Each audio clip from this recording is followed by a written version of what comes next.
अवधूत चिंतन श्री गुरुदेव दत्त.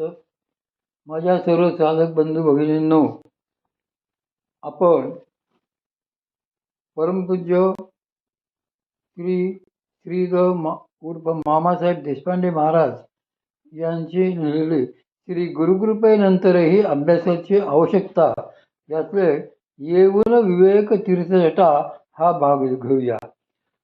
अथ यदिदस्मिन्द्र ब्रह्मपुरे दहरं पुण्डरीकं वेश्मद्धरोऽस्मिन्तराकाशस्मिन् दन्तद्दैवेष्ट्यं तद्भाव विजिज्ञासीत व्यमिती. या ब्राह्मपुरामध्ये म्हणजे शरीरामध्ये अत्यंत लहान असे कमलाच्या आकाराचे घर हृदय आहे. त्यामध्ये त्याहून अत्यंत लहान असे आकाश आहे. त्या आकाशामध्ये जे ब्रह्म परमतत्व आहे ते शोधले पाहिजे, ते जाणण्याची इच्छा केली पाहिजे. यासाठीच अभ्यासाचे अत्यंत जरुरी आहे. श्रीमद भगवद्गीतेच्या 6व्या अध्यायात जेव्हा अर्जुनाने हा प्रश्न विचारला की चंचलम हि मनः कृष्ण प्रमाथी बलवदृढम् तस्याहं निग्रहं मन्ये वायोरिव सुदुष्करम. वायूसारखे चंचल, शोभक आणि वळण्यास कठीण असे बलवान मन स्थिर होणार कसे?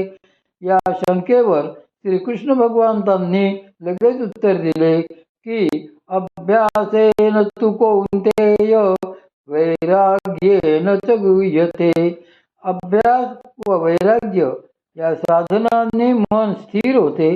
मन स्थिर झाले की परमकल्याण झाले म्हणून समजावे. यासाठी अभ्यास हा करावाच लागतो. अभ्यास म्हणजे साधना ही करावीच लागते. या संबंधात आमच्या मातोश्री एक गोष्ट सांगायच्या, जहागीरदाराची गोष्ट. एक फार मोठा जमीनदार जहागीरदार होता. त्याच्याजवळ अक्षरशः गजांत लक्ष्मी वास करीत होती. त्याच्याजवळ जसे विपुल द्रव्य बल होते तसेच प्रचंड मनुष्यबळही होते. त्याच्या अश्वशाळेत अनेक घोडे होते, गजशाळेत हत्ती होते, गोशाळा व तर गाई वासरांनी भरलेली असे. शिवाय नौबतीसाठी उंट होते. अशा प्रकारे पशुपक्ष्यांनी आणि माणसांनी फुललेली अशी त्यांची जहागीर मोठी दृष्ट लागण्यासारखी होती. वस्तुतः संपत्ती असली की त्या आश्रयाने मद हा येतोच, पण त्याला मद आलेला नव्हता. श्री ज्ञानेश्वर माऊलींनी सांगितल्याप्रमाणे जेत जेत संपत्ती आणि दया दोन्ही वसती आलिया ठाया ते ते जाण धनंजया अंश माझे. संपत्ती व दया एका ठिकाणी क्वचितच आढळतात आणि असे असेल तर भगवान म्हणतात की ती माझीच विभूती माना. त्याचप्रमाणे जेथे संपत्ती असते त्या ठिकाणी संतती नसते, परंतु या आमच्या जहागीरदारांच्या ठिकाणी संतती, संपत्ती आणि दया असा त्रिवेणी संगम होता. जणू सुवर्णाला सुगंध प्राप्त झालेला होता. इतके असून त्याला भगवत दर्शन व्हावे अशी तीव्र इच्छा होती. मात्र त्यासाठी काही शारीरिक, मानसिक व हालचाल करण्यास तो तयार नव्हता. कोणीतरी तो लाभ आयता करून देऊन जावे असे त्याला वाटत असे. यास्तव जो कोणी साधू संन्यासी त्याच्याकडे येईल त्यांचे आतिथ्य तो उत्तम प्रकारे करी आणि त्यांना विचारी की महाराज मला भगवत दर्शन घडू शकाल का? अर्थात जो तो आपल्या संप्रदायाप्रमाणे त्याला मार्ग दाखवून वाटचाल करण्याचा सल्ला देई.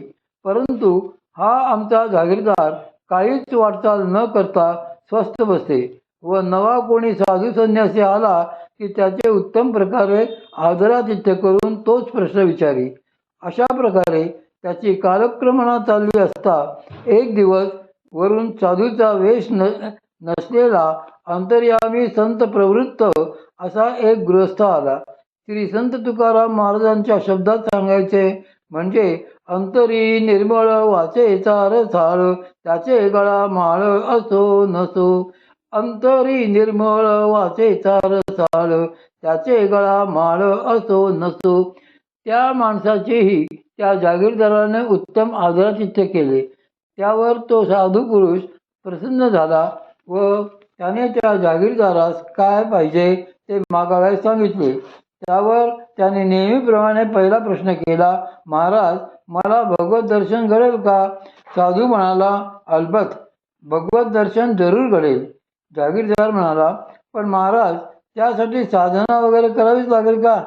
साधू म्हणाला, हे पहा, तसे काही नाही. तू फक्त 2 प्याले दूध आणायचे, 1 प्याला मला द्यायचास आणि दुसरा तू घ्यायचास. एवढे केले की बस. हे ऐकून तो जागीरदार मनोमन खुलला. इतक्या सहजपणे भगवत दर्शन घडू शकते हे ऐकून त्याने त्या साधू माणसास आपल्याकडेच राहण्याविषयी विनविले. जागीरदाराच्या विनंतीप्रमाणे तो तेथे राहिला. प्रत्यही त्या दोघात इकडच्या तिकडच्या खूप गोष्टी होऊ लागल्या. गोष्टीतून उभयतांच्या विचारे ईश दर्शनाचा दिवस मुक्रर करण्यात आला व त्याआधी त्या जागीरदाराने एक वेळ आपल्या सर्व जागिरीत हिंडून फिरून भेटी घेऊन यावे असेही ठरले. जागिरीचा फेरफटका. ठरल्याप्रमाणे तो जागीरदार आपल्या खाजगी कारभाऱ्यास बरोबर घेऊन आपल्या जागिरीत सर्वांना भेटण्यासाठी निघाला. त्याने अनेक ठिकाणांना भेटी दिल्या, अनेकांशी बातचीत केली. हिंडता तो गजशाळेत गेला. तेथून पुढे तो अश्वशाळा, गोशाळा असे करीत नौबतीसाठी म्हणून ज्या ठिकाणी उंट ठेवले होते तेथे आला. पण मौज अशी की तो जागीरदार उंटशाळेत यायला आणि तेथील एका उंटाने प्राण सोडायला एकच गाठ पडली. उंट हा प्राणी दिसायला आधीच विचित्र. त्याने डोळे फाडफाडून, पाय झाडझाडून, मान वेळी वाकडी करून देह ठेवला. हे सारे भयानक दृश्य जागीरदाराच्या नजरेसमोरच घडले आणि त्यातल्या भेसूरपणाने त्याच्या काळजात खोलवर दडी मारली. जागीरदार वाड्यावर परतला, परंतु उंटाचे ते मरण काही त्याच्या नजरेसमोरून क्षणभरही दूर होईना. ईश दर्शनाचा दिवस उजाडला. सर्वांची स्नाने झाली. देवघरात देवांसमोर चांदीचे 2 चौरंग मांडण्यात आले. दोन्ही चौरंगावर बदाम वगैरे लावून आटवलेल्या दुधाने भरलेले 2 सोन्याचे प्याले ठेवले गेले. साधू पुरुष आणि तो जागीरदार असे दोघेही तेथे आले. आपापल्या चौरंगावर स्थानापन्न झाले. साधू पुरुष जागीरदाराला म्हणाला, आपण आता आपला प्याला उचलावा. प्याल्याचे दूध पिताना मात्र मनात कोणताही विचार येऊ देऊ नका. जर आला तर प्याला खाली ठेवा, मन निर्विकार करा आणि पुन्हा प्याला तोंडाला लावा. या एवढ्या साध्या शर्तीवर आपण दोघे दूध पिण्यासाठी हे सोन्याचे प्याले उचलूया. प्याला ओठांना लागेना. दोघांनी आपापले प्याले उचलले. साधू पुरुषाने अत्यंत शांतपणे एका घोटात सारा प्याला रिकामा केला. परंतु त्या जागीरदाराने ओठाजवळ नेलेला प्याला लागलीच चौरंगावर ठेवला. कारण त्याच्या मनश्चक्षुपुढे त्या मरणाऱ्या उंटाचे भेसूर चित्र उभे राहिले होते. थोड्या वेळाने त्याने प्याला परत उचलला. तो ओठांना लावणार तोच त्याला उंटाचे डोळे फाडणे, पाय झाडणे हे दृश्य दिसू लागले. अशी मिनिटामागून मिनिटे गेली. तास भरले. दिवस संपत आला. परंतु या जागीरदाराचा प्याला काही त्याच्या पोटात जाईना. त्यावर तो साधू पुरुष त्याला म्हणाला, पहा, एक दुधाचा प्याला विचाररहित होऊन पिण्याचे ठरविले तर ते आपणास संबंध दिवस गेला तरी साधेना, तर केवळ निर्विकार झाल्याशिवाय न दिसणारा परमात्मा आपणास कसा दिसेल? हे त्या साधू पुरुषाचे बोलणे ऐकल्यावर त्या जागीरदाराच्या डोक्यात लक्ष प्रकाश पडला व मग त्याने त्या साधू पुरुषाकडून साधना घेऊन अभ्यास केला. त्या अभ्यासाच्या योगे त्याच्या सर्व संकल्पांचा होम झाला व त्यास परमात्म स्वरूपाचा साक्षात्कार घडला. या गोष्टीवरून एकच अनुमान दिसते की अभ्यासही मिळेल. हे संत वचन केवळ सत्य आहे, परंतु हा अभ्यास नुसत्या शब्दज्ञानाचा करून फायदा होत नाही. तो त्याहूनही किती व कसा मोठा व श्रेष्ठ आहे हे समजून घेण्याच्या दृष्टीने नारद सनतकुमार संवाद मोठा उद्बोधक आहे. नारद सनतकुमार संवाद. ओम आदि भगवती होपसमाद ससाद सनत्कुमारं नारदस्तं होवाच यद्येत्थतेन मोपसिततस्त ऊर्ध्वं वक्ष्यामीति. देवर्षी नारद सनतकुमाराकडे आले व म्हणाले, भगवन मला ज्ञान सांगा. सनतकुमार म्हणाले, तुला अगोदर किती ज्ञान प्राप्त झालेले आहे ते मला सांग, म्हणजे त्याच्या पुढचे मी तुला सांगेन.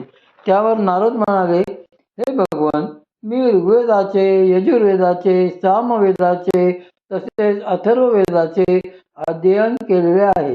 या 4 वेदांशिवाय 5वा जो भारतातील इतिहास, पुराण, वेदांचा वेद, व्याकरण, श्राद्धकल्प, गणित, राशी, मुहूर्ताचे ज्ञान, दैव, महाकाली शास्त्रनिधी, तर्कशास्त्र, नीतिशास्त्र, निरुक्त, देवविद्या, ऋग्वेदादी वेदविद्या, ब्रह्मविद्या, भूततंत्र, धनुर्वेद, ज्योतिष, सर्पविद्या आणि नृत्य, गीत, वाद्यशिल्पादी विद्या यांचे मी अध्ययन केले आहे. हे भगवन, तथापि मी केवळ शब्दार्थ मात्र जाणणारा आहे. मला आत्मज्ञान झालेले नाही. सद्गुरू श्री ज्ञानेश्वर महाराजांनीही अज्ञानाची लक्षणे सांगताना याच अर्थाचे सांगितले आहे. उत्तम एकांत स्थळे, तीर्थे, तपोवने पाहूनही त्याचे मन विटते, तसेच ज्याला शहरात राहण्याचे सुख होते, प्रापंचिक माणसात बसावे, त्यांच्या गोष्टी रस घेऊन ऐकाव्यात असे वाटते, त्यास अज्ञानाची रास असे त्याने म्हटले आहे. ज्या विद्येपासून आत्म्याची प्राप्ती होते ती तो कानी पडू देत नाही, तिला उपहास करतो. उपनिषदांकडे तो ढुंकूनही पाहत नाही व ज्या योगशास्त्राच्या योगाने परमात्मा जोडला जातो ते योगशास्त्र त्याचे नावडते असते. मोराला डोळे किती, तर अध्यात्मज्ञानाकडे ज्याचे लक्ष नाही, ज्या बुद्धीपासून आत्मज्ञात्म निरूपण होते ती बुद्धी टाकून ज्याचे मन इतर सर्व शास्त्रांकडे ओढलेले असते व त्यांचा अभ्यास करून तो कर्मकांड पूर्ण जाणतो, पुराणे मुखोद्गत करतो, ज्योतिषात तर त्याचा हात धरणारा कोणी नसतो, शिल्पशास्त्रात निष्णात, पाकशास्त्रात प्रवीण आणि दारण मारण, उच्चाटन व वशीकरण ही म्हणजे त्याच्या हातचा मळ. कामशास्त्रात तो पक्का दर्दी, उत्तम व्याख्याता, तसेच शास्त्रवचने देण्यात पटाईत, वैद्यकशास्त्राची उत्तम जाण, काव्य नाटकात पारंगत, स्मृतीची चर्चा, गारुड्याची मंत्रविद्या, वेदातील मंत्रांचा शब्दकोश, सारेच मुखोद्गत. इतकेच काय, पण व्याकरणात निपुण, न्यायशास्त्रात ज्याची मती गहन आहे, परंतु एका आत्मज्ञानाविषयी जो जन्मांध आहे तो त्या एका आत्मज्ञानाशिवाय इतर सर्व शास्त्रातील सिद्धांतांना आधारभूत असेल. पण जळो ते त्याचे ज्ञान. ज्याप्रमाणे मोराचा पिसारा डोळ्यांप्रमाणे वाटतो, परंतु पाहण्यासाठी त्यांचा काहीच उपयोग नसतो, त्याप्रमाणे पै व्याकरणी चोखडा तर्की अति गाडा, परी एकात्मज्ञानी पुढा जात्यंदो. मोरांगी असेशे पिसे असती डोळसे, परी एकही दृष्टी नसे तैसे ते गा.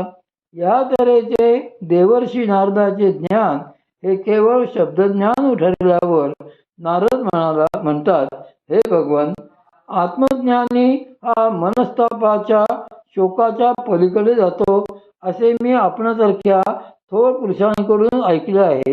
हे भगवन, पण माझे मन ताप पावत आहे करिता आपण मला शोकाचं पहिले तिरिण्या वाणीची महती. तेव्हा सनतकुमार म्हणाले, नारदा, तुला जे ज्ञान झाले आहे ते केवळ नाममात्र आहे. हे जे नाममात्र ज्ञान आहे त्याची उपासना केलीस तर तुला नामाची गती आहे तेथपर्यंत संचार करता येईल. यावर नारद म्हणाले, भगवान, नामाहून श्रेष्ठ अधिक काही आहे काय? असेल तर ते सांगण्याची कृपा करावी. सनतकुमार म्हणाले, नामाहून अधिक श्रेष्ठ वाणी आहे. तुला जे ज्ञान आहे ते वाणीमुळेच प्राप्त झाले आहे.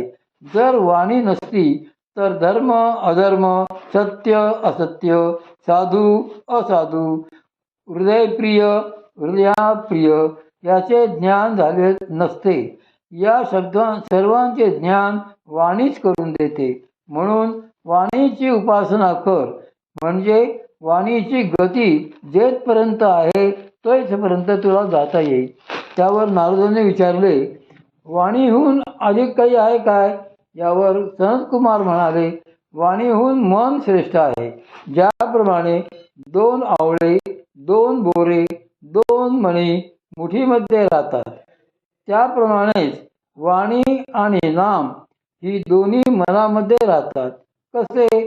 तर मी मंत्राचा उच्चार करतो असे जेव्हा एखाद्याच्या मनामध्ये येते तेव्हा तो मंत्राचा उच्चार करतो. मी कर्मे करतो असे मनात येते व नंतर कृती करते. म्हणून मनाची उपासना कर, म्हणजे मनाची गती जेथपर्यंत आहे तेथपर्यंत तुला जाता येईल. त्यावर नारद म्हणाले, मनाहून अधिक काय आहे ते मला सांगा. संकल्प मात्रे विश्व स्फुरले. यावर मनाहून संकल्प श्रेष्ठ आहे असे सनतकुमार म्हणाले. जेव्हा मनुष्य संकल्प करतो तेव्हा त्याच्या मनात जे विचार येतात ते विचार तो वाणीने प्रगट करतो, त्यांना नावे देतो. त्या नावामध्ये मंत्र शब्द एकत्र होतात. मंत्रामध्ये शब्दांमध्ये कर्माचा अंतर्भाव होतो, म्हणजे मंत्राच्या योगाने कर्मे होतात. हा मन आणि सर्वांचा संकल्पामध्ये अंतर्भाव होतो. ही सर्व संकल्प